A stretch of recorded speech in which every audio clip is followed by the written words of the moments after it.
L'Algérie, c'est resté toujours une douleur de ne pas pouvoir y retourner, de ne pas y être retourné.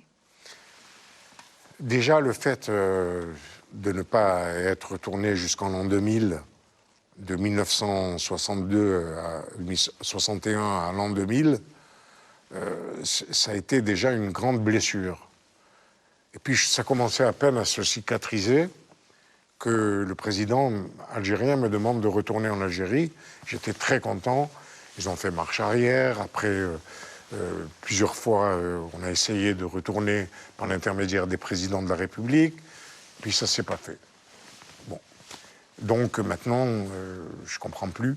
Pendant la guerre d'Algérie, j'ai jamais rien fait de mal. Ma famille n'a jamais rien fait de mal. Tonton Raymond a été assassiné, il n'a jamais rien fait de mal. Moi, je considère les Algériens comme mes frères. Pourquoi? Pourquoi cet empêchement? J'ai tant rêvé de ce voyage.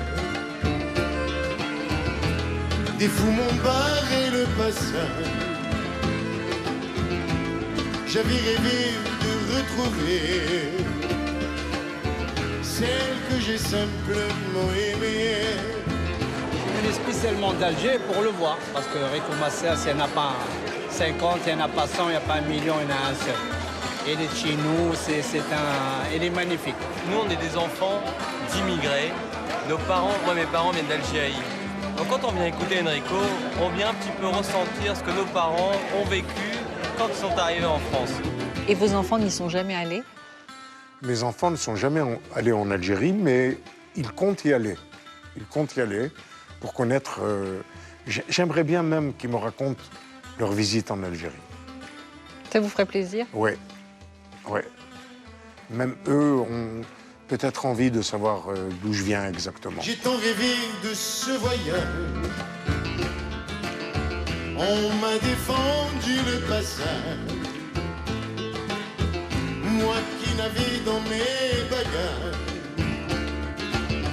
qu'une mémoire et des images. Moi, je ne suis pas retourné en Algérie et tant que mon père n'ira pas, je ne peux pas y aller. Mais j'aimerais bien voir les quartiers, comment mes parents ont vécu, comment mes grands-parents, mes arrière-grands-parents ont vécu. Mais je crois que le fait de ne pas revenir dans le pays de son enfance et de ne pas, du coup, pouvoir faire le deuil d'un certain nombre de disparitions. Voilà, quand ma famille est partie en 61, mon grand-père venait d'être assassiné, brutalement, lâchement, et il ne pouvait même pas revenir sur les lieux, se recueillir sur la tombe de mon grand-père. Donc je pense que c'est des déchirures très, très, très, très, très douloureuses.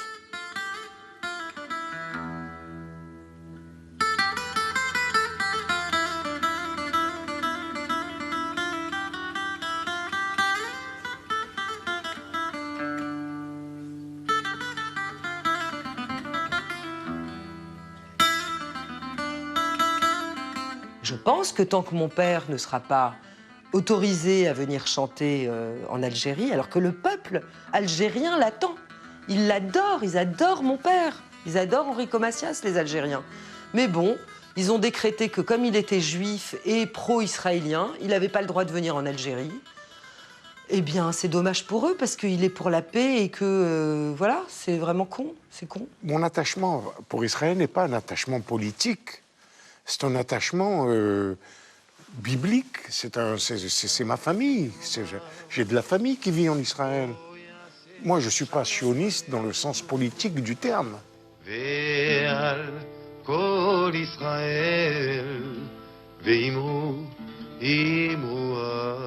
je ne vois pas en quoi les Algériens sont lésés de cet amour que j'ai pour Israël. Je ne vois pas en quoi. Si nous nous sommes tant aimés et que nous sommes séparés, non, ce n'est pas que je veux vivre sans eux. Je suis resté fidèle. Je suis resté fidèle. Je je suis resté fidèle.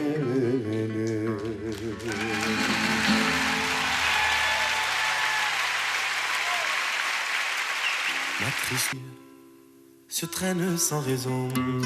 Elle a été écrite d'une façon tellement naturelle, cette chanson. D'ailleurs, je ne l'ai même pas écrite, c'est improvisé. Je l'ai improvisé sur le bateau. Chaque mot J'ai quitté ma mer bleue. sort du cœur. C'est l'expression de tout ce que les gens ressentaient à l'époque. Après mon adieu. Tout le monde pleurait. Tout le monde pleurait. J'ai senti que c'était une sorte d'hymne de l'exil. Et encore maintenant, quand je l'écoute, ou que je la rechante, j'ai les mêmes sensations. Soleil de mon pays perdu, des villes blanches que j'aimais, des filles que j'ai jadis connues, mais du bord du bateau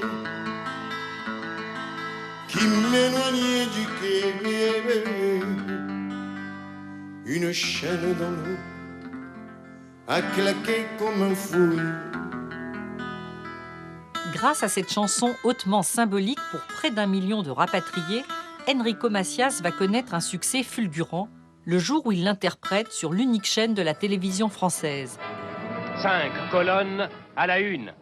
Il a alors 23 ans. J'ai longtemps regardé ces yeux bleus qui fuyaient.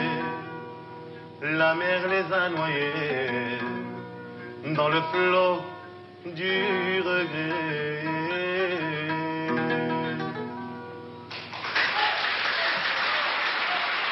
Et c'est vrai que c'était difficile de la chanter à l'époque, sur scène. Ah oui, bien sûr. À chaque fois que je chantais cette chanson, ça se finissait par une bagarre.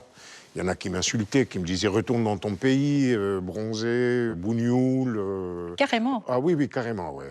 Et il y avait des gens de chez moi qui me défendaient. Et puis ça finissait en bagarre. Alors j'avais trouvé une astuce. Je faisais mon tour de chant et je mettais de la chanson « Adieu mon pays » à la fin complètement. Comme ça, au moins, je pouvais finir mon spectacle. Les gens du Nord